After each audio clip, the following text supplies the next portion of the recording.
Sim, a gente precisa buscar prazeres.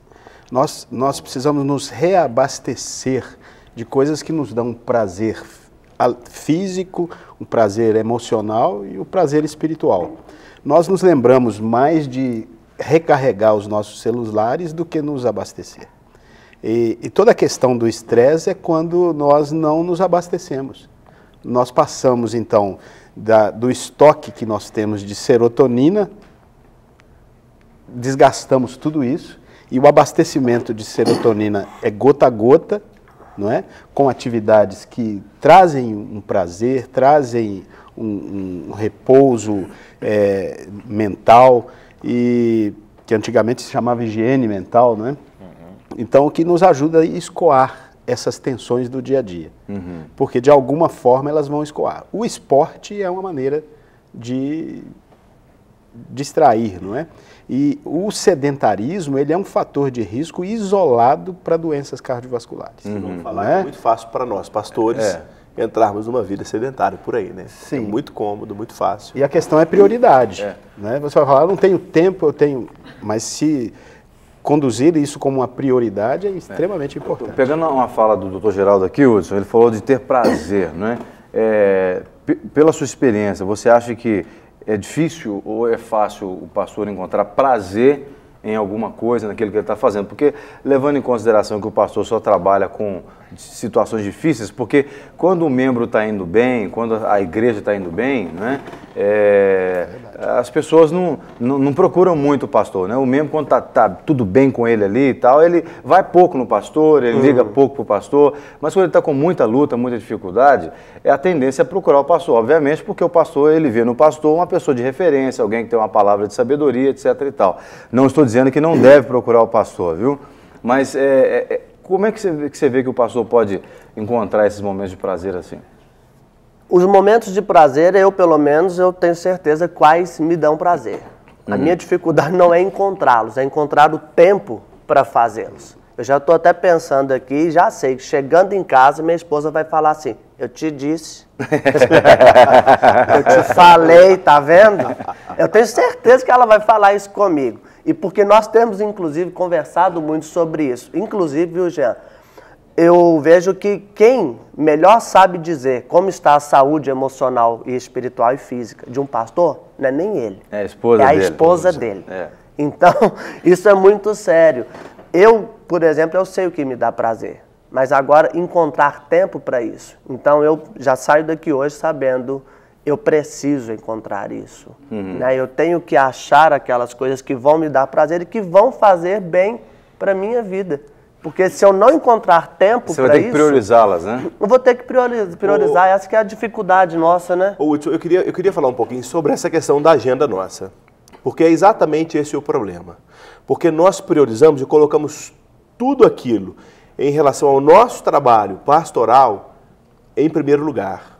E às vezes esquecemos inclusive da nossa, olha só o risco, da nossa relação com Deus. Nós tratamos a nossa relação com Deus, muitos de nós tratam essa relação com Deus de forma prejudicada ou de maneira com desdém, dando prioridade à relação dos outros e ao trabalho do dia a dia. A gente acha que isso compensa, né? Eu acho assim, se eu visito, se eu atendo, seria o exercício da minha espiritualidade, está tudo certo, está errado isso.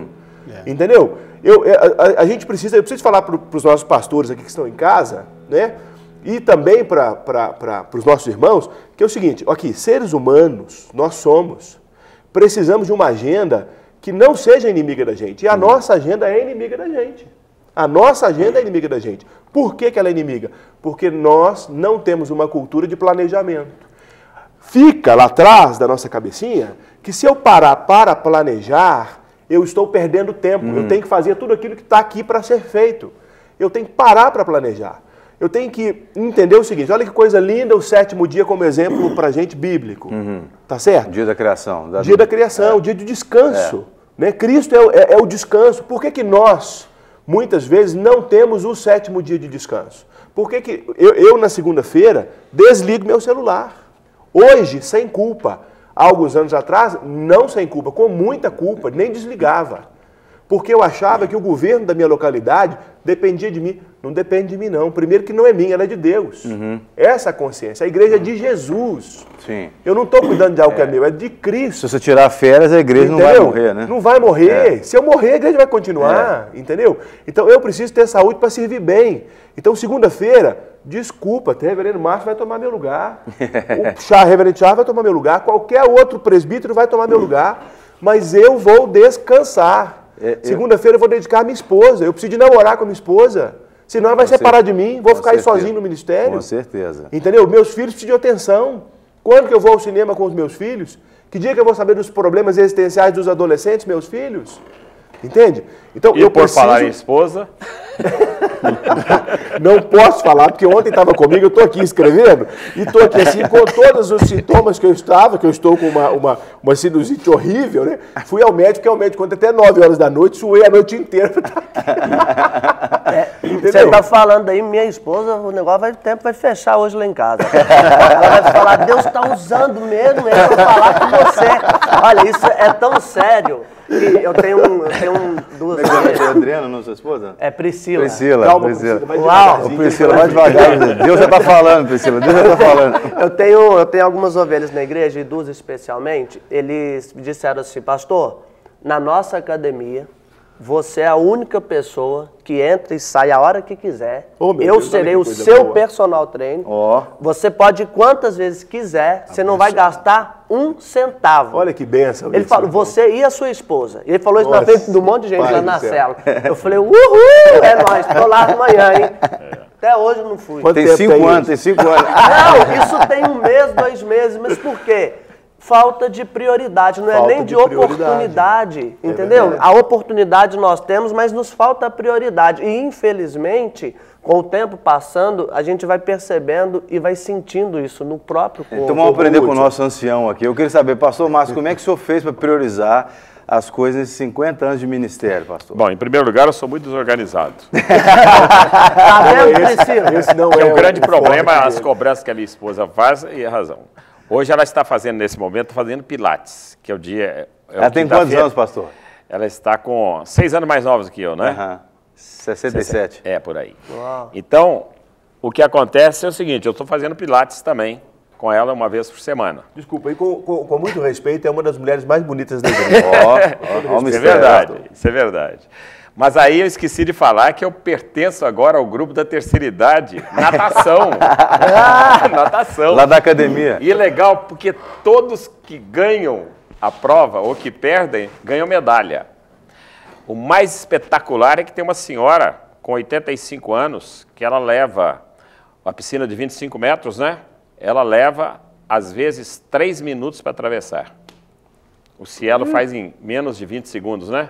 Eu faço em 34 segundos. Tá bom demais. Essa senhora sai pela escada, dá uma volta na piscina e ela é aplaudida todas as vezes. Então é um exemplo da terceira idade que a gente então recomenda. Mas eu queria passar para outro assunto, é a questão da delegação. Passar para os leigos, tá? Eu tinha essa dificuldade até que um dia o presbítero na reunião falou, pastor, nós vamos delegar para você, você não sabe delegar. Distribuir as tarefas. E outra coisa, há irmãos e irmãs na igreja que às vezes são melhores conselheiros do que nós. É verdade. O que custa transferir para eles? Tá? Então isso facilita demais, né, a nossa própria higiene, a nossa própria situação emocional. Então aí o doutor ali já trouxe a questão do estresse, né? Então ele tem um lado e o outro, né? E assim por diante. E assim a gente descontrai. E outra coisa, realmente é isso aí. Ele dizendo aqui, namorar 1 vez por semana a esposa, isso mesmo, ué. Senão, não tem dúvida nenhuma. O senhor namora ainda? O senhor namora até hoje? O senhor namora? Também, ué. Aí ele iniciou, fomos ver aí. Esse filme aí, Violeta Parra. Eu aconselho para todo mundo ver esse filme, Violeta Parra. Eu conhecia 10% da vida dela. Por quê? Por causa da ditadura Pinochet, ficou escondido a situação. Uma verdadeira revolucionária, passou por uma situação incrível, né? Outro dia fui ver Um Método Perigoso, né? Freud e Jung. Gente, excelente filme. Não só para nós que somos psicólogos, psiquiatras, médicos, seja lá quem for, pastores e pastoras e assim por diante, mostrando a situação dificílima pelas quais eles passaram também. E aquela cliente russa, né, que se tornou amante do Jung. Não conta o filme, não conta o filme. Isso aí. Nossa, mas o Jung era filho de pastor. Não é? E realmente nós temos exemplos e mais exemplos na nossa vida. E realmente, como pastores e pastoras, né, porque muitas igrejas hoje já têm pastoras, né? Porque as mulheres estão ocupando quase todos os espaços, né? Bem, gente. Isso é verdade. Então, para mim, é uma tranquilidade isso. Está tudo dominado. Eu acho que a gente está entrando num conceito interessante aqui, que é o conceito de equilíbrio. Porque o estresse é um desequilíbrio. Isso. Né? E a gente conhece um modelo de um equilíbrio estático, que é o equilíbrio baseado na pirâmide. Que diz o seguinte, o que é prioridade na minha vida? É a minha relação com Deus. Segundo, a minha relação comigo mesmo. Terceiro, a minha relação com a minha família. Quarto, a minha relação com o trabalho. Quinto, a minha relação com a igreja. Isso não parece condizer muito com um modelo bíblico, porque o equilíbrio estático, ele não existe. Ele existe, mas não produz movimento. Né? Eu paro. Mas o equilíbrio interessante é aquele equilíbrio em que eu tenho movimento. Então, eu entendo mais como aquele equilíbrio circular, em que no centro está a sua relação com Deus e as outras áreas todas em volta, né? Circulando. Né? Isso e você dirige o foco para aquelas que são prioridades naquele momento. Muito bacana. Deixa eu dar uma dica aqui. Isso é bíblico, inclusive, né? Quando Deus usa Jetro para falar com Moisés. Claro. Né? Desse equilíbrio. Claro. Né? Você vai morrer e vai matar todo mundo. Não, tem gente que aconselha melhor que você, né? Claro. Pois é, e piora porque é o seguinte, às vezes nós achamos que o pastor da igreja sou só eu. O pastor da igreja, eu tenho que capacitar um monte de gente que tem dom pastoral ao meu redor para pastorear. E é o que a Bíblia fala, lá em Efésios 4, diz que o pastor, ele prepara as pessoas para fazer a obra. Não é o pastor que faz, mas são os santos. Então, o serviço, todos, né? é esse a convicção que a gente tem que ter.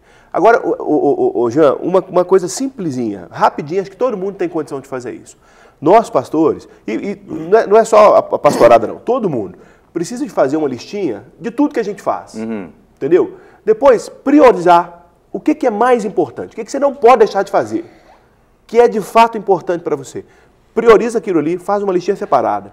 Outra, é importante, mas eu acho que eu posso fazer em outro momento, é flexível, outra listinha. E a outra, eu gostaria de fazer se tiver condição, outra listinha. E em cima disso aqui, eu tenho que colocar essa prioridade com consciência de que eu preciso de descanso, de que eu preciso de qualidade de vida, que eu preciso de saúde, que eu preciso de tempo com a minha família. Olhando essas coisas, eu vou estabelecer a minha semana. É coisa simples. Eu faço isso, é coisa de 15 minutos, gente. 20 minutos a gente gasta, mais ou menos, no máximo por semana, para ter essa qualidade. Eu vou lançar uma...